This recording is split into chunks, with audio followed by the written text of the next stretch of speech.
Hello ಸ್ನೇಹಿತರೆ, ಸಪ್ತಪದಿ ಧಾರಾವಾಹಿಯ ಇಂದಿನ ಸಂಚಿಕೆಯಲ್ಲಿ ನೋಡುವುದಾದರೆ ಈ ಕಡೆ ರಾಜ್ ಬಂದಿ ಕಾವ್ಯನ ಹತ್ರ ನೀನ್ ಈ ತರ ಮಾಡ್ತಾ ಇರೋ ತಪ್ಪು, ನೀನ್ ಅಲ್ಲಿರೋವರೆಗೂ ಒಂದ್ ಲೆಕ್ಕ ಇತ್ತು, ಈಗ ನೀನ್ ಈ ಮನೆಗ್ ಬಂದ್ಮೇಲೆ ಈ ಮನೆ ಸೊಸೆಯಾಗಿ ಹೇಗಿರ್ಬೇಕೋ ಹಾಗಿರು ಅಂತ ಹೇಳ್ತಾ ಇರ್ತಾನೆ.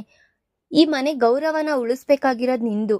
ಈಗ ಮೀಡಿಯಾದಲ್ಲೆಲ್ಲ ಈಗ ನಿನ್ ಬಗ್ಗೆ ಈ ಮನೆ ಬಗ್ಗೆ ಮಾತಾಡ್ತಿದ್ದಾರೆ, ಅದಕ್ ನಾವೇ ಹೊಣೆ ಅನ್ನೋ ತರಾನು ಹೇಳ್ತಿದ್ದಾರೆ ಅಂತ ಹೇಳ್ಬೇಕಾದ್ರೆ, ಹೌದಾ, ನಾನು ಈ ತರ ಕೆಲಸ ಮಾಡಿದ್ರೆ ಈ ತರ ಎಲ್ಲ ಹೆಸರು ಹೋಗುತ್ತೆ ಅಂತ ನನಗೆ ಗೊತ್ತಿಲ್ಲ ಕಣ್ರಿ, ನನ್ನ ಕ್ಷಮಿಸಿ ಅಂತ ಹೇಳ್ತಾ ಇರ್ತಾಳೆ. ಈ ಕಡೆ ನೋಡಿದ್ರೆ ಆದ್ರೂ ಈ ಕೆಲ್ಸನ ನಾನು ಮಾಡೋದ್ ನಿಲ್ಸೋದಿಕ್ಕಾಗಲ್ಲ. ನಮ್ಮ ಅಪ್ಪ ಅಮ್ಮಗೆ ನಾನು ಸಹಾಯ ಮಾಡ್ಬೇಕು. ಇದ್ದಾಳೆ ನೋಡಿ ಹೇಗ್ ನಿಂತಿದ್ದಾಳೆ, ಈ ಮನೆಗೇನೋ ನಮ್ಮ ಮನೆಗೇನೋ ಸಂಬಂಧನೇ ಇಲ್ಲ ಅನ್ನೋ ತರ ಅವಳ ತರ ನನಗಿರೋದಿಕ್ಕಾಗಲ್ಲ. ನಮ್ಮ ಅಪ್ಪ ಅಮ್ಮಂಗೋಸ್ಕರ ನಾನು ಮಾಡ್ಬೇಕು ಅನ್ಕೊಂಡೆ. ಆಗ ಅವ್ರ ಅಜ್ಜಿ ಹೇಳ್ತಾರೆ, ಕಾವ್ಯ, ನಿಮ್ಮ ಅಪ್ಪ ಅಮ್ಮ ಮನೆಯಲ್ಲಿ ಕಷ್ಟ ಇದೆ ಅಂತ ಗೊತ್ತಾಯ್ತು, ಅವರಿಗೆ ಎಷ್ಟು ಕಾಸು ಬೇಕೋ ಹೇಳು, ಕೊಟ್ಟು ಕಳ್ಸೋಣ ಅಂತ ಹೇಳ್ಬೇಕಾದ್ರೆ, ಬೇಡ ಅಜ್ಜಿ, ನನಗೆ ಅವೆಲ್ಲ ಇಷ್ಟ ಆಗಲ್ಲ, ನಾನು ಇದನ್ನ ಒಪ್ಕೊಳ್ಳೋದು ಇಲ್ಲ, ಇಲ್ಲಿಂದ ಕಾಸು ಹೋಗೋದು ಎಂತಕ್ಕಂದ್ರೆ ಮೊನ್ನೆನೆ ನಾನು ಬರೀ ಡಿಸೈನ್ ಹಾಕಿ ಬಂದಿರೋ ಕಾಸನ್ನ ಎತ್ಕೊಂಡೋಗಿ ಕೊಟ್ಟಿದ್ಕೆ ಇಲ್ಲಿ ಪಂಚಾಯಿತಿ ಮಾಡಿದ್ರು.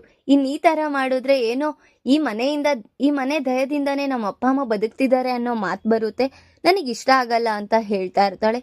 ಆಯ್ತು, ಈಗ ನಾನು ಮಾಡಿರೋ ತಪ್ಪು ಅಂತ ಗೊತ್ತಾಯ್ತಲ್ವಾ, ಈ ತರ ನಾನು ಮಾಡಿರೋ ತಪ್ಪನ ಮತ್ತಿನ್ನೆಲ್ಲೂ ಮಾಡೋದಿಕ್ ಹೋಗಲ್ಲ, ನನ್ನಿಂದ ತಪ್ಪಾಗಿರೋದನ್ನ ನಾನೇ ಸರಿ ಮಾಡ್ತೀನಿ ಅಂತ ಹೇಳ್ತಾ ಇರ್ತಾಳೆ.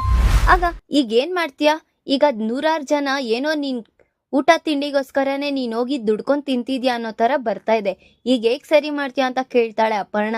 ಅತ್ತೆ, ನೀವು ನಿಶ್ಚಿಂತವಾಗಿರಿ, ನಾನೇ ಸರಿ ಮಾಡ್ತೀನಿ ಅಂತ ಹೇಳ್ತಾ ಇರ್ತಾಳೆ. ಆಗ ಧಾನ್ಯಲಕ್ಷ್ಮಿನೂ ಸಹ ಹೇಳ್ತಾಳೆ, ಇವಾಗ ನಿಮ್ಮ ಮನೆಯವರಿಗೆ ಕಾಸು ಬೇಕಾಗಿರೋ ಅವಶ್ಯಕತೆ ಇದೆ, ನೀನ್ ಯಾರಿಗಾದ್ರೂ ಹೇಳಿದ್ರೆ ಅಲ್ವಾ ಕಾವ್ಯ ಕೊಡೋದಿಕ್ಕಾಗುತ್ತೆ, ನಿನ್ನೊಳಗೆ ನೀನ್ ಮುಚ್ಚಿಟ್ಕೊಂಡ್ರೆ ಹೇಗಮ್ಮ ಅಂತ ಹೇಳ್ತಾ ಇರ್ತಾರೆ. ಆಗ ಪರವಾಗಿಲ್ಲ, ಈ ವಿಷಯನ ಇಲ್ಲೇ ಬಿಟ್ಟಾಕ್ಬಿಡಿ, ನಾನ್ ಸರಿ ಮಾಡ್ತೀನಿ ಅಂತ ಅವಳು ಹೊರಡ್ತಾ ಇರ್ತಾಳೆ. ರಾಜ್ ಅನ್ಕೊಂತಾನೆ, ಏನ್ ಇವಳು ಸರಿ ಮಾಡ್ತೀನಿ ಅಂತಿದ್ದಾಳಲ್ಲ, ಯೋಚನೆ ಮಾಡ್ತಾ ಇರ್ತಾನೆ. ಈ ಕಡೆ ನೋಡಿದ್ರೆ ಕನಕ ಮನೆಗೆ ಅವ್ರ ಯಜಮಾನ್ರು ಅವಳಿಗೋಸ್ಕರ ಪ್ರೀತಿಯಿಂದ ಬೀಡನ ತಗೋ ಬಂದಿರ್ತಾರೆ. ಏನ್ರಿ ಇವತ್ತು ನನಗೋಸ್ಕರ ಬೀಡ ತಗೋ ಬಂದಿದ್ದೀರಾ ಅಂತ ಕೇಳ್ಬೇಕಾದ್ರೆ, ನಿನಗಿಷ್ಟ ಅಲ್ವಾ ಕನಕ, ಹಾಗಾಗಿ ತಂದಿದ್ದೀನಿ. ಓ, ಏನ್ ಇವತ್ತು ನಿಮ್ ಮಗಳು ಬಂದಿದ್ದಾಳೆ ಅಂತ ಇಷ್ಟು ಖುಷಿಯಾಗಿದ್ದೀರಾ, ನನಗ್ ಗೊತ್ತಿಲ್ಲ ಅನ್ಕೊಳಕ್ ಹೋಗ್ಬೇಡಿ, ನಿಮ್ ಮಕ್ಕದಲ್ಲಿ ಖುಷಿ ನೋಡಿದ್ರೇನೆ ಗೊತ್ತಾಗ್ತಿದೆ ಅಂತ ಹೇಳ್ಬೇಕಾದ್ರೆ, ಎಷ್ಟೇ ಆದ್ರೂ ನನ್ ಮಗಳೇ ಅಲ್ವಾ, ನೋಡು ನಾವು ಈ 3 ಜನನು ಹೆಣ್ಮಕ್ಳನ್ನ ಹೆತ್ತಿ ಹೊತ್ತಿ ಸಾಕಿದ್ವಿ, ಆದ್ರೆ ಅವಳು ದೊಡ್ಡವಳು ನೋಡಿದ್ರೆ ಬಂದ್ಲಾ, ಯಾವ್ದನ್ನ ಒಂದ್ ವಿಚಾರಕ್ಕೆ ಬಂದ್ಲಾ, ನೋಡು ನನ್ ಮಗಳಾದ್ರೆ ಹೇಗ್ ಬಂದಿ, ನನಗ್ ಕಷ್ಟ ಅಂತ ಗೊತ್ತಿದ್ದು ಅವಳು ಬಂದು ನನಗೆ ಸಹಾಯ ಮಾಡ್ತೀನಿ ಅಂತ ಹೇಳ್ಬೇಕಾದ್ರೆ, ನನಗೆ ಇನ್ನೇನ್ ಬೇಕು ಹೇಳು ಅಂತ ಹೇಳ್ತಾ ಇರ್ತಾರೆ. ಆಗ ಹ್ಞೂ ಕಣ್ರಿ, ಎಲ್ಲದಕ್ಕೂ ಕಾವ್ಯನೇ ನಮ್ಗೆ ಈ ಮನೆ ಗಂಡ್ಮಗು ತರ ಆಗೋಗ್ಬಿಟ್ಟಿದ್ದಾಳೆ ಅಂತ ಕನಕನು ಮತ್ತೆ ಅವ್ರ ಯಜಮಾನ್ರು ತುಂಬಾ ಖುಷಿಯಾಗಿರ್ತಾರೆ. ಈ ಕಡೆ ನೋಡಿದ್ರೆ ಕಲ್ಯಾಣ್ ಆ ಅನಾಮಿಕಾ ನಂಬರ್ನ ಕಂಡಿಡಿಬೇಕು ಅಂತ ಟ್ರೈ ಮಾಡ್ತಾ ಇರ್ತಾನೆ. ಆಗ ಅಪ್ಪುಗೆ ಫೋನ್ ಮಾಡಿ, ಅಪ್ಪು, ನಾನು 4 ಲಿಸ್ಟ್ ಕಳ್ಸಿದೀನಿ, ಅದ್ರಲ್ಲಿ ಆ ಹುಡ್ಗಿ ನಂಬರ್ನ ಕಂಡಿಡಿ ಅಂತ ಹೇಳ್ಬೇಕಾದ್ರೆ, ನಿನಗೇನೋ ಮಾಡಕ್ ಕೆಲ್ಸ ಇಲ್ವಾ, ನನಗ್ ನೆಮ್ಮದಿಯಾಗಿ ನಿದ್ದೆ ಮಾಡಕ್ ಬಿಡು ಅಂತ ಅವಳು ಫೋನ್ ಕಟ್ ಮಾಡ್ಬಿಡ್ತಾಳೆ. ಈ ಕಡೆ ನೋಡಿದ್ರೆ ಹೇಗಪ್ಪ ಕಂಡಿಡಿಯೋದು ಇವಳ ನಂಬರು, ಒಂದೊಂದೇ ಟ್ರೈ ಮಾಡ್ತಾ ಹೋಗೋಣ ಅಂತ ಟ್ರೈ ಮಾಡ್ತಾ ಇರ್ತಾನೆ. ಈ ಕಡೆ ನೋಡಿದ್ರೆ ರಾಜ್, ಇವಳು ಬೆಳಗ್ಗೆ ಹಾಗೆ ಹೇಳಿದ್ಲಲ್ಲ, ಏನ್ ಮಾಡ್ತಾಳೆ, ಏನ್ ಸರಿ ಮಾಡ್ತಾಳೆ ಅಂತ ತುಂಬಾ ಯೋಚನೆ ಮಾಡ್ತಾ ಇರ್ತಾನೆ. ಆಗ ಕೇಳ್ತಾನೆ, ಏನೋ ಹೇಳ್ದೆ ನೀನು ಸರಿ ಮಾಡ್ತೀನಿ ಅಂತ, ಅಂತದ್ ಏನ್ ಸರಿ ಮಾಡಕ್ ಹೊರಟಿದ್ಯಾ ಅಂತ ಕೇಳ್ಬೇಕಾದ್ರೆ, ರೀ ನೀವ್ ಯಾಕ್ರಿ ಯೋಚನೆ ಮಾಡ್ತೀರಾ, ಸದ್ಯಕ್ಕೀಗ ನನ್ ತಲೆಯಲ್ಲೂ ಏನೂ ಇಲ್ಲ, ಬೆಳಗ್ಗೆ ಎದ್ಮೇಲೆ ನಾನು ನೋಡ್ಕೊಂತೀನಿ, ಈಗ ನನಗೆ ನಿದ್ದೆ ಬರ್ತಿದೆ, ಇವಾಗ ಸುಮ್ನೆ ಮಲ್ಕೊಳ್ಳಿ ಅಂತ ಹೇಳ್ತಾ ಇದ್ರು. ಏನ್ ಇವಳು ಈ ತರ ಹೇಳ್ತಿದ್ದಾಳಲ್ಲ, ಅಂತದ್ ಏನ್ ಮಾಡಕ್ ಹೊರಟಿದ್ದಾಳೆ ಅಂತ ಯೋಚನೆ ಮಾಡ್ತಾ ಇರ್ತಾರೆ. ಧಾರಾವಾಹಿಯ ಪ್ರತಿಯೊಂದು ಸಂಚಿಕೆ ತಪ್ಪದೆ ನೋಡಬೇಕಾದರೆ ನಮ್ಮ KTVS 365 ಚಾನಲ್ನ ಈಗಲೇ ಸಬ್ಸ್ಕ್ರೈಬ್ ಮಾಡ್ಕೊಳ್ಳಿ, ಹಾಗೆ ಪಕ್ಕದಲ್ಲಿರುವ ಬೆಲ್ ಬಟನ್ ಅನ್ನು ಪ್ರೆಸ್ ಮಾಡಿ ಅದರಲ್ಲಿ ಆಲ್ ಆಪ್ಷನ್ ಸೆಲೆಕ್ಟ್ ಮಾಡ್ಕೊಳ್ಳಿ. ಇದರಿಂದ ನಾವು ರಿಲೀಸ್ ಮಾಡುವಂತಹ ಸಂಚಿಕೆ ಅಪ್ಡೇಟ್ ನೋಟಿಫಿಕೇಶನ್ ಸಿಗುತ್ತೆ. ಈ ಕಡೆ ಕಾವ್ಯ ಪ್ರೆಸ್ ಮೆಟ್ ನ ಇಟ್ಟಿರ್ತಾಳೆ, ಎಲ್ರಿಗೂ ಸಮಾಧಾನ ಕೊಡ್ಬೇಕು ಅಂತ.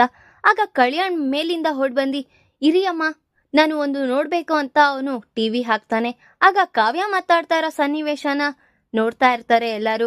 ಈಗ ಕಾವ್ಯ ಹೇಳ್ತಾ ಇರ್ತಾಳೆ, ನನ್ ಕೆಲ್ಸನ ನನ್ ವೃತ್ತಿನ ನಾನು ಇಷ್ಟದಿಂದ ಮಾಡ್ಕೋತೀನಿ, ನೀವ್ ಯಾರು ನನಗೆ ಅಡ್ಡ ಹಾಕೋದಿಕ್ಕೆ, ಅದ್ರಲ್ಲೂ ನೀವು ಇಲ್ದೇ ಇರೋದ್ನೆಲ್ಲ ಯಾಕೆ ಸೇರಿಸಿ ಮಾತಾಡ್ತಾ ಇದ್ದೀರಾ, ಈ ಮನೆ ಗೌರವ ಇದೆ, ಇವ್ರೇನು ನನಗೆ ಕಟ್ಟುಪಾಡಿಂದ ನನ್ನ ಇಟ್ಟಿಲ್ಲ, ನನ್ ಸ್ವೇಚ್ಛವಾಗಿ ನನ್ನ ಬಿಟ್ಟಿದ್ದಾರೆ, ಹಾಗಂತ ನೀವು ಈ ಮನೆ ವಂಶದ ಬಗ್ಗೆ ಏನ್ ಮಾತಾಡೋದು ಅಂತ ಎಲ್ಲ ಕೇಳ್ತಾ ಇರ್ತಾಳೆ.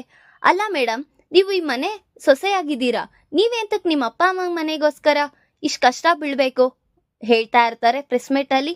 ಆಗ ಈಗ ನೀವು ಒಂದು ಹೆಂಗ್ಸು, ನೀವು ಮದ್ವೆ ಆಗಿದ್ದೀರಾ, ಹಾಗಂತ ನಿಮ್ಮ ಅಪ್ಪ ಅಮ್ಮನ್ನ ನೀವು ಬಿಡ್ತೀರಾ? ಹಾಗೇನೆ ನಾನು ಒಬ್ಳು ಹೆಣ್ಣಾಗಿ ನಮ್ ತವ್ರ ಮನೇನ ಹೇಗ್ ನೋಡ್ಕೋಬೇಕೋ ಅದನ್ನ ನೋಡ್ಕೋಬೇಕು, ಅದನ್ನೇ ನಾನು ಮಾಡಿರೋದು. ಹಾಗಂತ ಈಗ ಅವ್ರನ್ನ ನಾನು ಮದ್ವೆ ಆಗಿ ಬಂದಿದ್ದೀನಿ ಅಂತ ಬಿಡೋದಿಕ್ಕಾಗಲ್ವಲ್ಲ. ನನ್ನ ಕೆಲಸ, ನನ್ನ ವೃತ್ತಿ ನಾನು ಹೇಗಾದ್ರೂ ಮಾಡ್ತೀನಿ.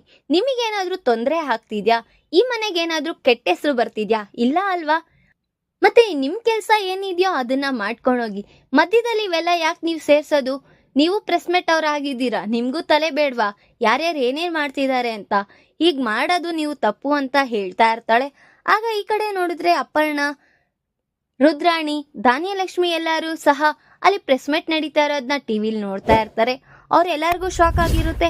ಈ ಕಡೆ ನೋಡಿದ್ರೆ ರುದ್ರಾಣಿ ಹೇಳ್ತಾಳೆ, ಅದ್ಗೆ ನೀನೇನ್ ಅನ್ಕೋಬಾರ್ದು, ಎಲ್ಲ ಆಗೋಯ್ತು. ಈಗ ಈ ಮನೆ ಗೋಡೆಗಳಿಗೆ ಅಷ್ಟೇ ಗೊತ್ತಿತ್ತು, ಈಗ ಊರಿನ ಜನಗೆಲ್ಲ ಗೊತ್ತಾಗುತ್ತೆ ನಿನ್ ಸೊಸೆ ಮಾಡಿರೋ ಕೆಲಸದಿಂದ. ಈಗ ಅವಳ ಮೆಂಟಾಲಿಟಿ ಏನ್ ಗೊತ್ತಾ?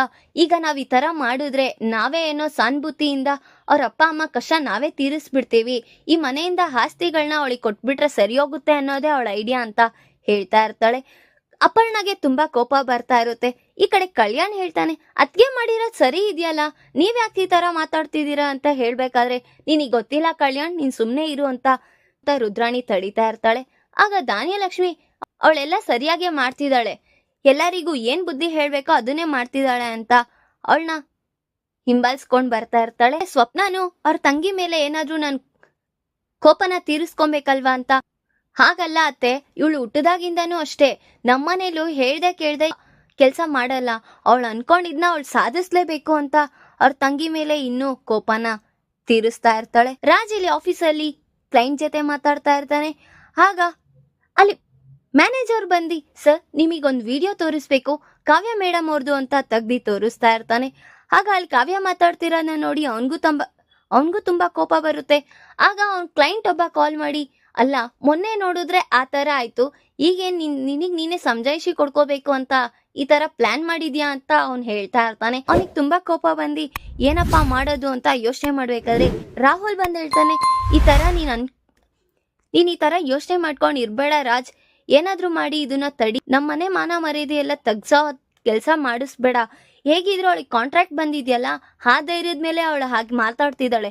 ಆ ಕಾಂಟ್ರಾಕ್ಟ್ ಬಂದಿದ್ಯಲ್ಲ ಅದು ನೀನೇ ಕ್ಯಾನ್ಸಲ್ ಮಾಡಿಸ್ಬಿಡು ಅಂತ ಬೆಂಕಿ ಹಚ್ಕೊಡ್ತಾ ಇರ್ತಾನೆ.